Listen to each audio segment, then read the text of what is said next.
नमस्कार मित्रांनो, आज आपण कुंडलीतल्या एका अशा भावाविषयी माहिती घेणार आहोत जो भाव तुमची संपत्ती, तुमचं धन, तुम्ही स्वतः मिळवलेला पैसा या सर्व गोष्टींना रिप्रेझेंट करतो।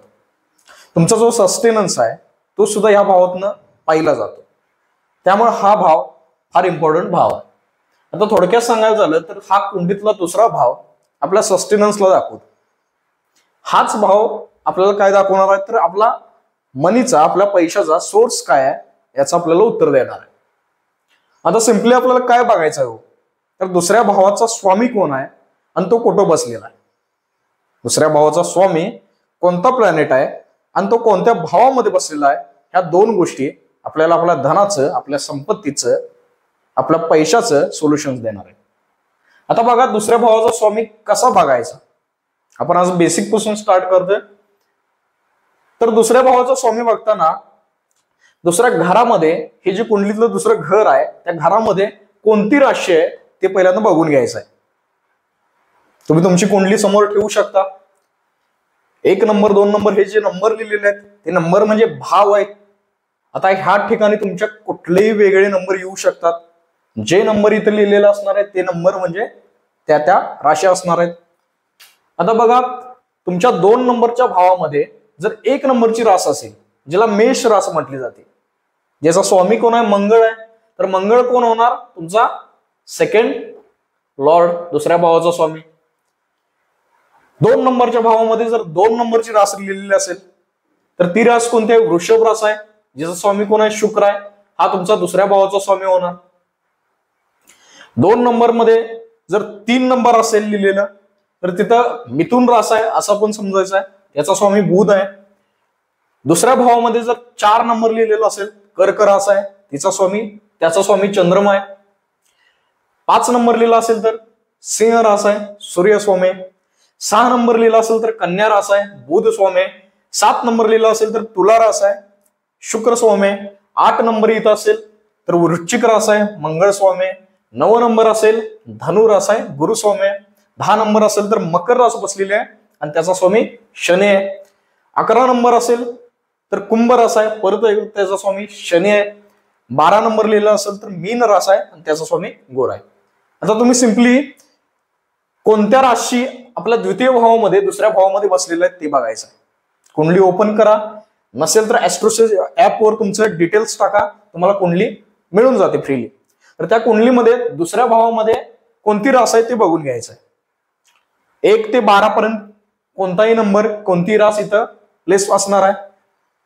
आता त्या राशीचा स्वामी कुठं गेलेला हे आपल्याला फाइंड आउट करायचं आहे। बघा इथं 1 नंबर असेल तर मंगळ आपला स्वामी आहे आणि मंगळ ह्या भावांपैकी कुठं गेलेला आहे ते बघायचं। ज्या भावामध्ये जाणार तो भाव आपल्याला काय करणार आहे, अर्निंग करून देणार आहे, धन आणि संपत्तीला बूस्ट करणार आहे। लक्षात आलं? आता ह्याच्या पुढे जाऊया आपण।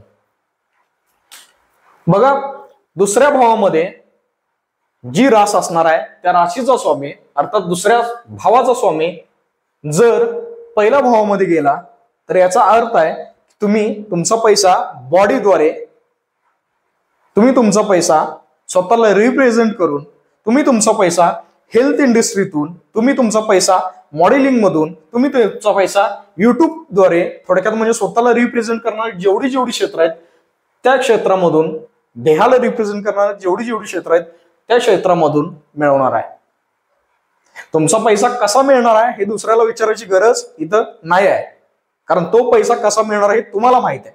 कारण दुसऱ्या भावाचा स्वामी कुठं बसला, पहिल्या भावामध्ये बसला। पैसा कसा मिळवायचा ह्याचं सोल्युशन कोण देणार आहे, तुम्ही स्वतः देणार। तुमच्या आत ती माइंडसेट आहे किंवा तुमच्या आत ती टेंडन्सी आहे की माझा पैसा कुठं बसलाय हे मला माहित आहे। मग दुसऱ्या भावाचा स्वामी पहिल्या भावामध्ये येऊन तुमची देहा, हेल्थ इंडस्ट्री, मॉडेलिंग, स्वतःला रिप्रेझेंट करणारे जेवढी क्षेत्र आहेत त्या क्षेत्रातून तुम्ही पैसा मिळवू शकता असं आपण इथं म्हणू शकतो। आता बघा दुसऱ्या भावाचा स्वामी तिसऱ्या घरामध्ये गेला तर काय होणार आहे हो? तिसरं घर कशाचं आहे? तिसरं घर कमिशनिंगचं आहे, तिसरं घर मार्केटिंगचं आहे, सोशल मीडियाचं घर स्व तिसरं आहे, आपलं जे युट्यूब आहे त्याचं घर स्व तिसरंच आहे। जेवढी गोष्टी तिसऱ्या घरामध्ये बसलेल्या आहेत त्या गोष्टींवरून आपल्याला काय मिळणार आहे, धन मिळणार आहे किंवा आपण आपला पैसा जनरेट करणार। म्हणून सोशल मीडिया, कमिशनिंग, मार्केटिंग, एजन्सीचं घर सुद्धा तिसरं घर आहे. अवे फ्रॉम होम, ट्रॅव्हलिंग, ह्या गोष्टींतून तुम्ही तुमचा पैसा मिळवणार आहे. आणि ह्याच गोष्टी तुमच्या धनाचं सूत्र बनणार आहेत, इथं आपण समजू शकतो. पुढे जाऊया कुंडलीतल्या चौथ्या घरामध्ये. चौथ्या घरामध्ये काय आहे हो, तर चौथ्या घरामध्ये तुमचं राहतं घर आहे. जेवढ्या प्रॉपर्टीज आहेत त्या सुद्धा चौथ्या घरातून पाहिल्या जातात. भूमी, भवन, वाहन ह्या गोष्टी सुद्धा चौथ्या घरातून पाहिल्या जातात. म्हणून भूमी, भवन, वाहन तुमच्या संपत्तीचं, तुमच्या अर्निंगचा सोर्स बनणार आहे. नाहीतर भूमी, भवन, वाहन या स्वरूपात तुमच्याकडे संपत्ती असणार आहे, असं आपण इथं म्हणू शकतो किंवा प्रेडिक्शन देऊ शकतो. मग वर्क फ्रॉम होम, चौथं घर तुमचं घर आहे, म्हणून इथं तुम्ही वर्क फ्रॉम होम करू शकता किंवा वर्क फॉर होम करू शकता. घरासाठी काम करा, वाहनासाठी काम करा, भूमीसाठी काम करा, नाहीतर या ठिकाणाहून काम करा, असं हा भाव सांगतो. चौथं घर काय आहे, तर इमोशनचं आहे. तुम्ही एखाद्याला इमोशनली हील करून किंवा इमोशनच्या क्षेत्रामध्ये जाऊन पैसा मिळवू शकता, असं आपण इथं म्हणू शकतो. चौथं घर क्लासेसचं सुद्धा आहे.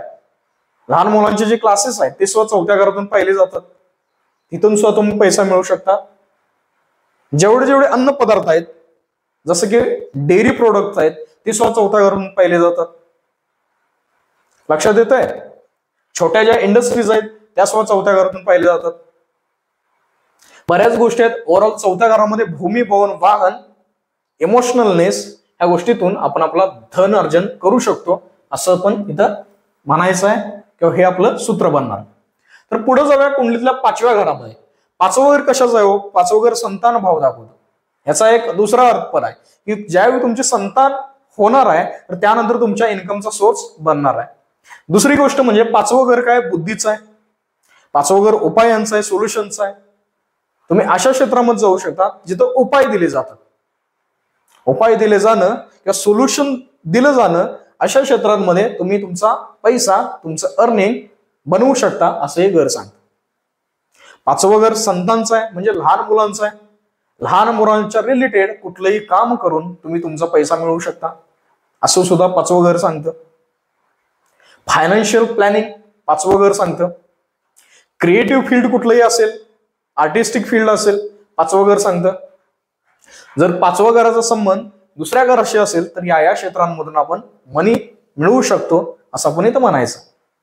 पुढे जाऊया कुंडलीतलं सहावं घर. सहावं घर काय हो? सहावं घराला कर्ज म्हटलेलं आहे, लोन्स म्हटलेलं आहे. सहावं घर काय, शत्रूंचं आहे. सहावं घर रोगांचं आहे. आता या रिलेटेडच जर क्षेत्र असेल, रोगाला रिप्रेझेंट करणारं क्षेत्र कुठलं आहे? डॉक्टर, पैसा मिळू शकतो. कर्जाला रिप्रेझेंट करणारं क्षेत्र कुठलं आहे? तर बँकिंग मध्ये जो कर्ज पुरवठा विभाग आहे तिथं सुद्धा आपण पैसा मिळवू शकतो. पुढे जाऊन लोनच्या सर्व्हिसेस देणाऱ्या ज्या कंपन्या आहेत तिथं आपण मनी मिळवू शकतो किंवा तिथं आपण काम करू शकतो, जिथून आपलं अर्निंग होणार आहे. त्याच्या पुढे गेलं तर सहाव्या घरामध्ये लिटिगेशन आहेत. त्यामुळे एक वकील, एक चांगला वकील सुद्धा सहाव्या घरातून बनू शकतो. वकिली पेशामध्ये सुद्धा इथं पैसा मिळू शकतो. सहाव्या घरामध्ये पेट्स आहेत, तर त्या रिलेटेड काम करून सुद्धा तुम्ही अर्निंग करू शकता. सहाव्या घराला सेवा म्हटलेला आहे, सर्व्हिसेस म्हटलेला आहे. कोणत्याही प्रकारच्या सर्व्हिस इंडस्ट्रीमधून तुम्ही इथं पैसा मिळवू शकता, असं हे घर सांगतं. सहावं घर जॉबचं सुद्धा आहे, म्हणून जॉब केल्यानं, सर्व्हिसेस केल्यानं आपल्याला इथं काय मिळणार आहे? मनी अर्न होणार आहे, असं आपण इथं म्हणू शकतो. तर पुढे जाऊया कुंडलीच्या सातव्या घरामध्ये. दुसऱ्या घराचा स्वामी सातव्या घरामध्ये आला. सातवं घर बिझनेसचा आहे, पार्टनरशिपचा आहे. पार्टनरशिपमध्ये आपल्याला पैसा मिळू शकतो, बिझनेसमध्ये आपल्याला पैसा मिळू शकतो. कोणत्याही प्रकारचा बिझनेस करणं इथं आपल्या धनाला, आपल्या अर्निंगला वाढवणारं ठरणार आहे, आपल्या संपत्तीला वाढवणारं ठरणार आहे, असं आपण इथं म्हणू शकतो. लक्षात येते? सातव्या घरामध्ये दुसऱ्याचा लॉर्ड म्हणजे बिझनेस करण्यानं पैसा मिळणार. मग सातवं घर काय, तर दुकानदारीचं सुद्धा आहे. दुकानदार लोक काय करल्यात की देवाणघेवाण करायल्यात. जो त्यांच्या समोरचा व्यक्ती आहे तो सुद्धा सातव्या घरातून आलेला आहे, कारण तुम्ही पहिलं घर आहे, तुमच्या समोरचा व्यक्ती सातवं घर आहे. म्हणून जे क्षेत्र देवाणघेवाण करण्याचं आहे, जसं की दुकानदारी, तर हे इथून आपण करू शकतो.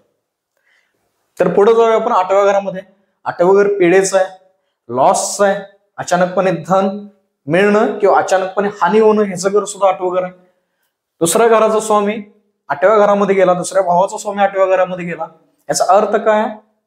तर धनाला पीडा लागली, संपत्तीला पीडा लागली, ह्या गोष्टींद्वारे आपल्याला काय होणार, पीडा मिळणार आहे. पण ओव्हरऑल ज्यावेळी तुम्ही 8व्या घराचं काम करणार आहे त्यावेळी आपल्याला मोठ्या प्रमाणात धन अर्जन होणार आहे. तुम्ही तुमचा स्वतःचा पैसा मिळवू शकणार आहे असा याचा अर्थ आहे. 8व्या घरामध्ये गुप्त विद्या, ज्योतिषशास्त्र, occult sciences, taxation, surgery, insurance ह्या सगळ्या गोष्टी येतात. अजून बऱ्याच गोष्टी आहेत. ओव्हरऑल मी मोठ्या सांगतोय की जेवढं AI आता आलेलं आहे, आर्टिफिशियल इंटेलिजन्स, ते सुद्धा 8व्या घरातून बघितलं जातं. म्हणून पिढ्यांना दूर करणारं जे क्षेत्र आहे जसं की ज्योतिष किंवा कुठलीही गुप्तविद्या, तर ह्या गोष्टींमधून तुम्ही तुमचा धनार्जन करू शकता. 8वं घर एंजल इन्व्हेस्टिंग आहे. तुम्ही पार्टनरशिप मध्ये जर इन्व्हेस्टिंग करत असाल की 3-4 जण मिळून काय तर बनवत असाल तर त्या ठिकाणी सुद्धा तुम्हाला पैसा इथं मिळणार आहे. 8वं घर कन्स्ट्रक्शन सुद्धा आपण बघू शकतो, कारण निर्मितीचं घर सुद्धा 8वं घर आहे. मॅन्युफॅक्चरिंगचं घर सुद्धा 8वं घर आहे. कोणत्याही प्रकारचे मॅन्युफॅक्चरिंग इथं आपल्याला धनार्जन करून देणार आहे. ओव्हरऑल काय नाही समजलं तर गुप्त विद्या, ऑकल्ट, ज्योतिष आणि टॅक्सेशन ह्या गोष्टीतून आपण पैसा मिळवू शकतो असं आपण इथं म्हणू शकतो. आपण जाऊया कुंडलीतल्या 9व्या घरामध्ये. 9वं घर कशाचं आहे? 9वं घर भाग्याचं आहे. पैशाचा लॉर्ड भाग्याच्या ठिकाणी गेला. मनीच्या बाबतीत, फॅमिलीच्या बाबतीत, धन संपत्तीच्या बाबतीत भाग्य, लक तुमचा साथ देणार आहे असं आपण इथं म्हणू शकतो.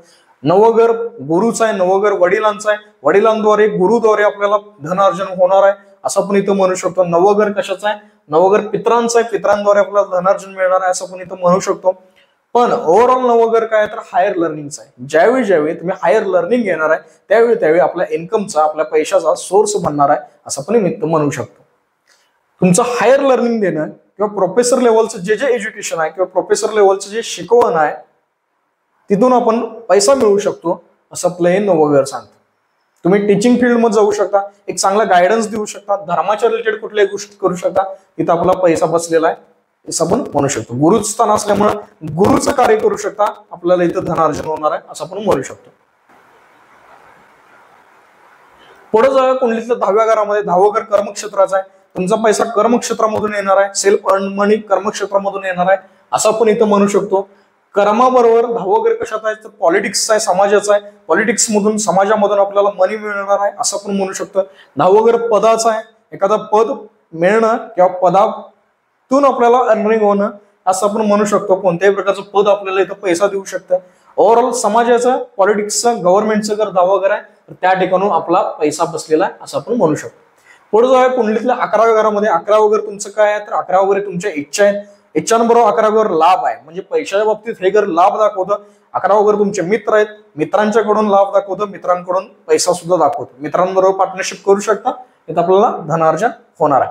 ओव्हरऑल 11वं घर समाजसेवेचं आहे, तर समाजसेवेतून सुद्धा आपल्याला अर्निंग होणार आहे असं हे घर सांगतं. 11वं घर मोठ्या इंडस्ट्रीज आहे, जिथं मोठ्या प्रमाणात लोक कामं करायला अशा ठिकाणाहून आपल्याला अर्निंग होणार आहे हे सुद्धा 11वं घर सांगतं. आता जाऊया कुंडलीतल्या सगळ्यात महत्वाच्या घरात 12वं घर, जे लॉसचं घर आहे. दुसऱ्या घरात स्वामी, पैशाचा स्वामी 12व्या घरात गेला, याचा अर्थ की पैशाचा लॉस झाला किंवा पैशाचं काय होणार आहे, हानी होणार आहे. पण ज्यावेळी आपण 12व्या घराला बॅलन्स करणार आहे, ज्यावेळी आपण 12व्या घराचं काम करणार आहे, तर तेच घर आपल्याला अर्निंग देणार आहे, पैसा देणार. आता 12व्या घरात काय हो तर 12व्या घरात फॉरेन आहे. फॉरेन मधून तुम्ही चांगल्या प्रकारे पैसा मिळवू शकता. 12व्या घरात इन्व्हेस्टमेंट आहे, इन्व्हेस्टमेंट म्हणून पैसा मिळवू शकता. पैसा जवळ ठेवला तर तो जाणार आहे, इन्व्हेस्टमेंट केल्या तर तोच पैसा आपल्याला मिळणार आहे असं आपण म्हणू शकतो. 12व्या घरात हॉस्पिटल आहे, हॉस्पिटलच्या रिलेटेड आपण काम करू शकतो. 12व्या घरात योगा आहे, मेडिटेशन आहे, तर अशा क्षेत्रांमध्ये येऊन आपण आपलं काम करू शकतो जिथून आपल्याला अर्निंग होणार आहे. ओव्हरऑल 12व्या घरामध्ये अध्यात्म सुद्धा बसलेला आहे, तर त्या गोष्टींतून आपण आपला अर्निंग करणार आहे हे आपण सांगू शकतो.